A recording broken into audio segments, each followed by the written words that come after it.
too big to ignore, and I know too much to go back and pretend. 'Cause I've heard it all before, and I've been down there on the floor. No one's ever gonna keep me down again. Well, yes, I'm wise, but it's wisdom for the pain. Yes, I paid the price, but look how much I gained. If I have to, I can do anything. I am strong, I am invincible, I am woman.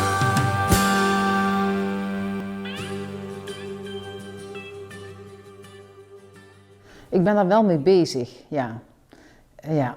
Het is ook wel een beetje, dus misschien, het is natuurlijk niet het begin van het einde, maar zo voelt het wel een beetje. Je gaat dan wel van 60 naar 70 naar 80 en dan is het toch echt het leven wel afgelopen. Dus het is wel een moment dat je eens even stilstaat van 60, jee, wat zijn die jaren snel gegaan? En wat heb ik bereikt en wat heb ik gedaan? En ja, het is wel een moment om even bij stil te staan, dat heb ik zeker, ja. Ik ervaar mijn 59ste als het laatste jaar voordat ik oud ben, 60 word. En ik kijk het hele jaar niet ernaar uit, maar bij iedere vraag van hoe oud ben je, zeg ik ben bijna 60. En dat zeg ik het hele jaar al. Ik word dus in juni 60, dat is over een maand. En ja, ik heb niet het idee dat dat zo'n mega mijlpaal is wat veel mensen ervan maken. Ik denk, ja, ik vind 56 of 63 ook een mooie leeftijd. Ik ben wel bezig met zeg maar 60, 67, pensioen. Het lijkt heel ver van me af te staan, maar als ik zo, hoe zou ik dat zeggen, als ik zo erover nadenk, dan gaat het toch steeds door me heen van ja, een andere voordeur, zoals de Belgen zeggen, niet meer 50, maar 60. Maar ook die laatste 7 jaar tot het pensioen komt toch af en toe naar me toe. Dus ja, het is wel degelijk een heel ander iets, zeg maar. Ja, voelt anders, ja. Misschien inderdaad als je echt er tegenaan loopt, dat je dat dan wel meer ervaart, het getal 60 aan zich. Het gebeurt al veel om me heen natuurlijk, mensen om me heen die 60 worden of al eroverheen zijn. En ja, soit, c'est la vie of zo. Ik heb er naar uitgekeken. Het ouder worden is voor mij een feest. Voor mij is ouder worden steeds meer zakken in mezelf. Ja, steeds meer worden wie ik ben. Geen issue. Voor mij is leeftijd altijd maar een cijfer geweest. Dagen dat je 18 voelt, dagen dat je 80 voelt. Het is een cijfertje wat eigenlijk voor mij persoonlijk niets zegt over hoe ik me van binnen voel of hoe ik in het leven sta. De 60 heeft in dat opzicht voor mij geen specifieke betekenis gehad. Het 60 worden, dat vond ik nog helemaal niet zo heel schokkerend. Ik heb het nu veel meer, nu ik 61 ben geworden, dat ik definitief over die streep heen ben. En denk van ja, je wordt toch gewoon toch wel ouder. Je hebt inderdaad een hele generatie is afgesloten. Of een aantal decennia zijn afgesloten. Je jeugd is definitief voorbij. En ja, je gaat gewoon iets anders in. Nee, ik vond het niet lastig om 60 te worden. Het is alleen, het klinkt heel oud. Nou ja, het klinkt best oud. En dat vind ik wel lastig. Zo 58, dat is toch nog, dan hik je nog tegen die 50 aan. Maar 60 is echt 60. Ik ben er toch wel een hele tijd mee bezig geweest in aanloop naar de 60. Hè? Omdat 60 toch wel een schakelmoment is eigenlijk. Je hoort ineens bij een andere categorie. En volgens de kalender, maar ja, het is je bent ermee bezig. Dingen vallen op. Als je iets leest over iemand van 60, dan dan lees je over jezelf. En dan schrik je toch wel. Dan denk je van, ben ik dat? Waar schrik je dan van? Ja, ik vind 60, dat klinkt zo oud. Bij 60 dacht ik van, 60, hè? Zo van, 60, dat is toch wel wat, hè? Omdat, in de zin van het stukje wat voor je ligt wordt steeds kleiner. En je wil nog zoveel. Dus, maar gevoelsmatig, gevoelsmatig voel ik me nog altijd een stuk jonger.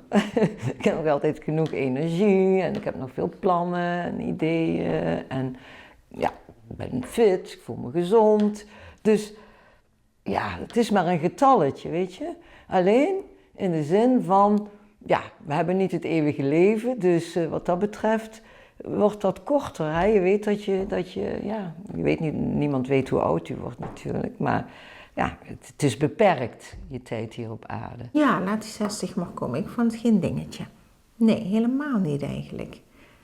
Nee, ik heb het gevoel van de meeste strijd is gestreden. En laat maar komen die 60. Nou.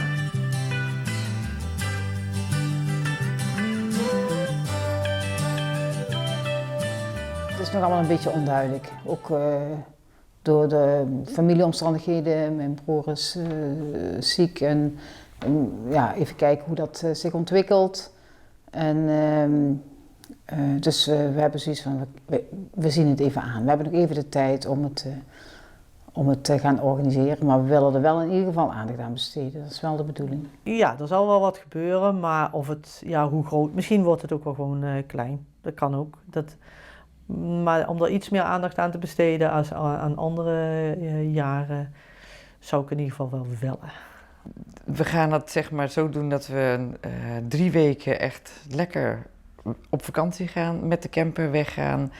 Deze keer proberen helemaal niet met werk bezig te zijn, geen achterwacht of ik laat dat over aan een invalster en gewoon echt 3 weken helemaal vrij. Verheug ik me enorm op.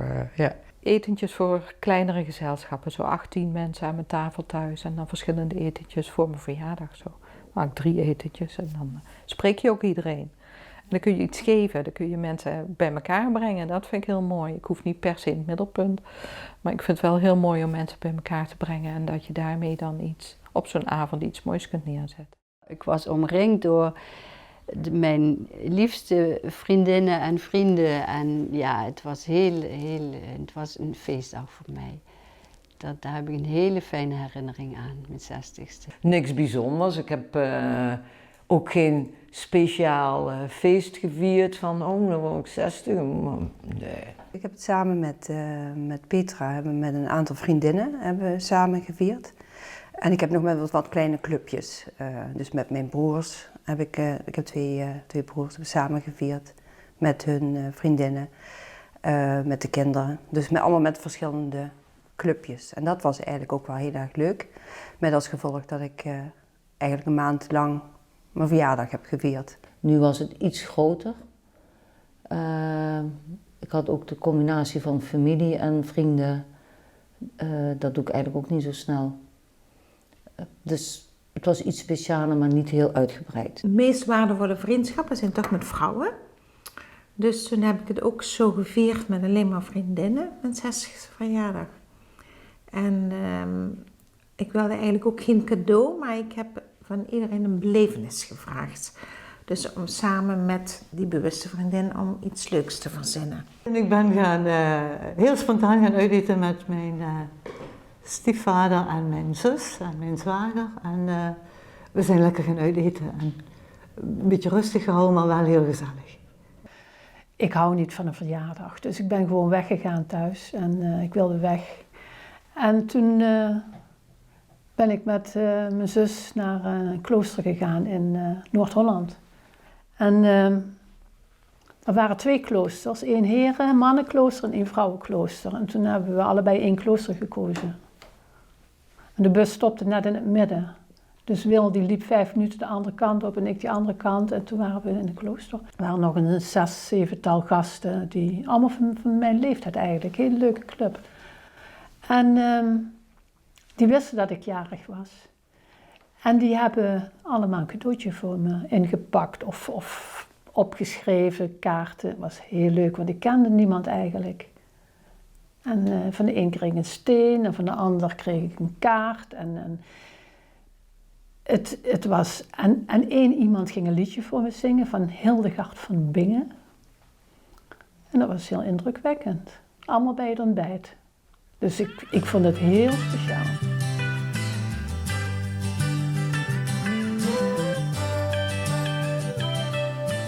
Als ik kijk naar 10 jaar geleden, ja, dan had ik natuurlijk nog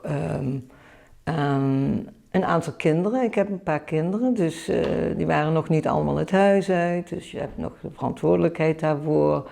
En mijn moeder, die was weduwe geworden, dus daar was ik ook nog best wel veel mee bezig. Dus ja, je bent eigenlijk, tenminste voor mij was het zo, ik was niet zozeer met mezelf bezig, maar meestal veelal met anderen. Tot, ja, zeker de eerste helft van tussen de 50 en de 60. En zo, nou, als ik zo kijk, zo de laatste 2,5 jaar is er wel verandering in gekomen. En ja, ook met name het laatste jaar, zo 2017, 18 waren toch wel jaren die bij mij heel veel verandering hebben gebracht. Maar daarvoor dus weinig eigenlijk. En ja, dus die afgelopen 2 jaar, zeg maar, zijn er nogal wat mensen in mijn omgeving vertrokken, overleden. En ook zelfs in de familie. En dan leer je ook wel steeds makkelijker loslaten, hè? Na verloop van, ja, naarmate het vaker gebeurt. En dat is op zich zijn dat hele fijne of goede ervaringen. In de zin van dat je daar toch steeds makkelijker mee leert omgaan. Ik denk dat toen ik 50 werd, dat ik zelf nog wel enorm twijfelend op zoek was naar een heleboel antwoorden en zaken. En ik merk dat ik al nog lang meer dan die 60 ben gegaan, dat er meer rust is gekomen en ik denk ook meer acceptatie van mijn onmogelijkheden en mogelijkheden en mijn duistere kanten en mijn leuke kanten. Dus, en dat geeft gewoon rust, vind ik wel. Dat je meer accepteert dingen zoals ze zijn. En dan hoop je ook dat je dat een beetje kunt uitdragen, hè, naar anderen. Voor mij is het zeker anders, omdat ik voor mijn gevoel bij 50 nog het gevoel had ik sta midden in het leven. Bij 60 ben ik, nu richting 60 zelfs, al heel sterk aan het denken, hoe ga ik de laatste jaren werken? Ga ik eerder stoppen? Dat is een nieuwe fase, ja. Dus het is niet zo van oké, opnieuw weer verder. Nee, maar ook lichamelijk merk je wordt wat ouder. Dus dingen kunnen ook niet meer zo makkelijk. Als ik zo terugkijk naar 50, had ik toch het idee van, ik ben nog dingen aan het opbouwen.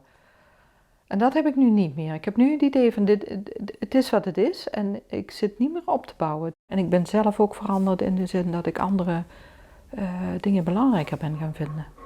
En wat ik nog steeds heb is dat ik iets wil neerzetten, maar het wordt veel kleiner. Ik wil het meer in het kleine en dat is echt een verschuiving gekomen. Dat je ook merkt van, dat is een andere energie die tussen de 50 en richting 60 ontstaan is eigenlijk. Ik vind bij 50, tenminste als ik me ook nog zie op foto's, dan is de jeugdigheid er nog wel een beetje. Nu is dat dus echt, het is absoluut een andere uitstraling. Dus ik vind tussen de 50 en 60 vind ik de lichamelijke aftakeling vind ik best wel een punt. Vind ik niet leuk, maar het is zo, dus ik heb er op zich ook wel vrede mee. Maar, dus dat vind ik, dat vind ik absoluut een verandering. En daar ook echt anders dan 50. En het is ook wel dat de fase van de kinderen die het nest uitgevlogen zijn. Ik bedoel, het is nu echt wel Tim en ik die nu met z'n tweeën meer tijd hebben voor elkaar. Ik bedoel, de kinderen zien me natuurlijk nog wel, maar ze maken een minder deel uit van ons dagelijkse leven. En dat maakt het ook echt wel heel anders. 50 is zo'n milestone dat we ook gevierd hebben, maar dat eigenlijk ook veel meer omdat het in zijn algemeenheid 50 gevierd wordt met Abrahams en Sarah's en dergelijke. Ik zie geen enkele beperking nu ik 60 ben. Misschien zelfs in tegendeel. Voor mij is er nog zoveel open en blijf ik even nieuwsgierig en blijf ik even actief. Ik merk geen verschil. Tussen 50 en 60 heb ik gewoon duidelijk een lichamelijke verandering gemerkt ook. Daardoor moeten dingen niet meer zo, maar ja, kan het gewoon, zeg maar.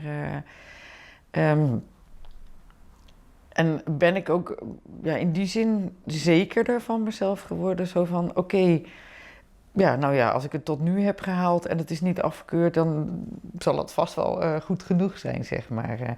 Dus het is niet meer zo van, ik moet dat nog verbeteren, want daar ben ik niet goed in. Of wat zekerder ook. En zo van, nou ja, goed, ik heb ook best wel wijsheid, zeg maar, vergaard. En of dat nou voor anderen interessant is, weet ik niet. Maar voor mezelf merk ik wel van ja, dat zijn echt wel zekerheden, zeg maar. Ja. Toen ik 50 werd, toen had ik het gevoel van, god, ik ben 50 en ik weet nog heel veel dingen niet. Hoe ik in het leven sta met bepaalde dingen. En toen vond ik het nog meer een strijd. En nu heb ik zoiets van, het loopt allemaal lekker en het heeft me veel energie gekost. Maar ik kan er nu van gaan genieten eigenlijk. Tussen mijn 50ste en mijn 60ste was voor mij wel een periode dat ik dacht, of niet dat ik dacht, maar dat ik onbewust ook mijn leven ging terugkijken. Zo van, wat heb ik nu, wat heb ik nou eigenlijk allemaal gedaan? En dat ik de dingen ook heel anders in perspectief ging zien. Dus waar je eerst nog helemaal midden erin zat, kon ik nu wat veel meer afstand nemen. 50 is zeker niet vergelijkbaar. 50 zit je nog midden in het leven. Dus dat je net niemand zwanger kunt raken, maar je kunt nog, een carrière-switch doen, bij wijze van spreken. En dat kan met 60, doe je dat niet meer. Dan is gewoon het pensioen in zicht. Toch. Al is het pas met 67. Maar het is allemaal meer in zicht en je kunt het meer overbruggen. Dus je kunt pas op de plaats maken wat dat betreft. En dat heb je met 50 niet. Ja, en dat is met 60 heb je wat meer berusting, ik althans.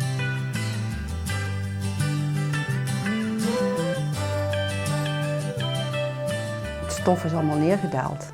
Het is allemaal gewoon een stuk rustiger geworden. En ik kan veel meer genieten van een moment. Terwijl ik voorheen, denk ik, altijd toch meer altijd soort haast had om alles rond te krijgen. En nu is dat minder. Dus ik kan veel meer genieten van het moment nu.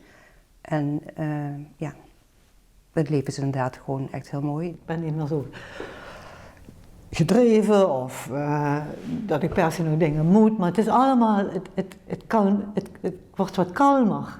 Hè? Voor mij persoonlijk, terwijl ik me nu helemaal kan bezighouden met het genieten, oogsttijd. Zo zie ik het. Ik ben altijd heel onzeker geweest en over heel veel dingen in mijn leven. En dat was ook iets wat in mij zat natuurlijk, die onzekerheid. En nu heb ik het gevoel van, nou, ik mag er best zijn met wat ik bereikt heb, met de mensen die ik om me heen verzameld heb. In deze fase is voor mij vooral het voordeel dat ik me heel onafhankelijk voel. En wat er ook om mij heen gebeurt, komt wel aan, maar ik word er niet direct een deel van of word erin meegesleept zoals het voorheen wel eens gebeurde. Ik heb nu echt zoiets van, oh heerlijk, weet je wel, de kennis is er, de wijsheid, om het maar even zo te zeggen. De rust om dat ook gewoon meer tot me te kunnen laten komen. Ik hoef niet per se meer te bewijzen, want ik weet van nou, ik heb wat neergezet. Maar ook het begrijpen van dingen, gewoon echt begrijpen en ook zachter worden, milder worden daardoor. Ik vind het een hele fijne periode. 60. Je hoeft minder keuzes te maken, minder grote keuzes. En dat is fijn. Je hoeft niet meer te kiezen welke opleiding je gaat doen voor later. Of dat je strategisch gaat kiezen. Je kiest gewoon wat je fijn vindt. En je hoeft geen beroep meer te kiezen. Dus voor mij was het altijd toch wel een dingetje van waar ga ik werken en ja, nou in ieder geval. Dat hoeft allemaal niet meer en dat geeft heel veel rust. Ja. En ook dat ik niet per se een partner wil of zo, dat je vroeger, ja dan was het anders. Hè? Dan was je te jong om alleen te zijn als het ware. Daar mag ik in volle bloei zijn. Dat is wat ik ervaar nu op mijn 60ste. Daar mag ik met alles wat ik tot nu toe heb vergaard aan kennis, aan wijsheid, daar mag ik het mee doen. Ik heb zoiets van, nou, ik voel me helemaal vrij. En nu kan ik echt doen, voor de 100% kan ik nu doen waar mijn hart ligt. En dat wil ik gaan doen en daar ben ik mee bezig. Dat is belangrijk. En dat wil niet zeggen dat je niet omziet naar anderen of met anderen bezig bent, maar voor jezelf. Het is belangrijk dat je dat doet waar je blij van wordt. En dat is, dat kan ik doen. Dus ja, dat is geweldig. Ja, daar ben ik echt blij om. Soms is het heel gênant, dan weet ik na heel lange tijd weet ik niet eens de naam van iemand. En dan durf ik het ook niet meer te vragen. Ja, ik vind Jason Mraz bijvoorbeeld, daar word ik heel blij van. Maar ik word ook heel blij van John Legend, vind ik ook heerlijke muziek. Het betreft een vriendschap tussen twee meisjes in Napels in de jaren 50. En dat beschrijft eigenlijk het leven van haar.